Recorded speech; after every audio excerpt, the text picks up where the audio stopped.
So, nasabi ko na, wala sa asap natin to si Maymay dahilan siya po ay nasa Canada. No, not Canada mga kaibigan. Nasa Japan po. Kasama ang kanyang buong pamilya. Nakita natin si Mama Ludi. Kasama si Maymay, Mama Lorna, and the rest of the family. Ayan po ang videong kuha sa sasakyan ni Maymay Entrada as ever. Fresh na fresh.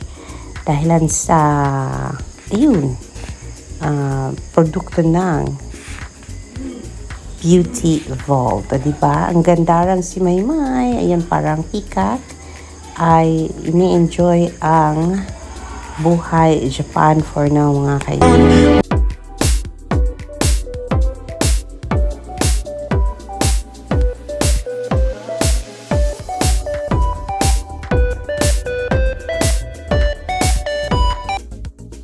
So, ayan po, kasama ni Maymay ang kanyang inay.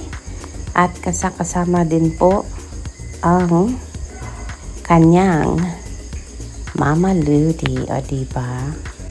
And that's our latest update on Merritale, Mama Entrada. Maraming salamat Maymay sa pag-share ng mga whereabouts po nowadays.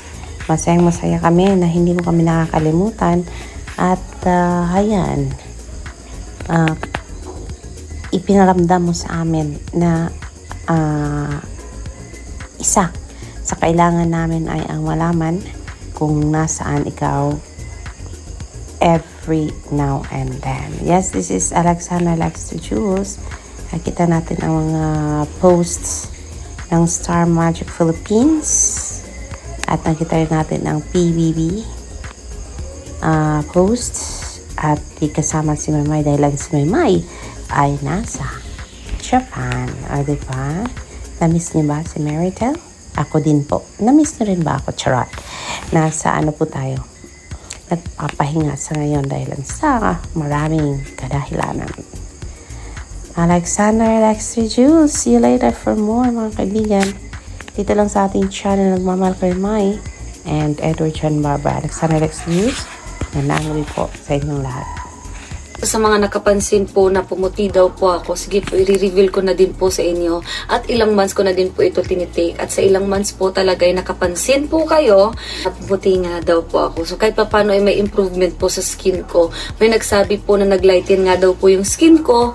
Alam nyo naman po na di naman po ako gaano kaputi talaga. Sobrang puti. Pero pantay naman po yung kulay ko. At yun nga po, naglighten nga daw po yung skin ko. So, dahil alam niyo naman po na Rejuve user po ako ng Beauty Vault, kaya nagtry na din po ako nitong Lumi 24-hour glutathione capsule. So, dahil gawang Beauty Vault din po kasi ito. So, sa Lumi po, aside po sa naglighten po yung skin ko, may sun protection din po ito. Kaya sobrang okay po siya, lalo na't summer po ngayon. Protektado po ang bala sa init ng panahon po ngayon. Sa white po, para po sa umaga at para naman po sa gabi yung pink. So, I will take white capsule po dahil morning pa po kasi.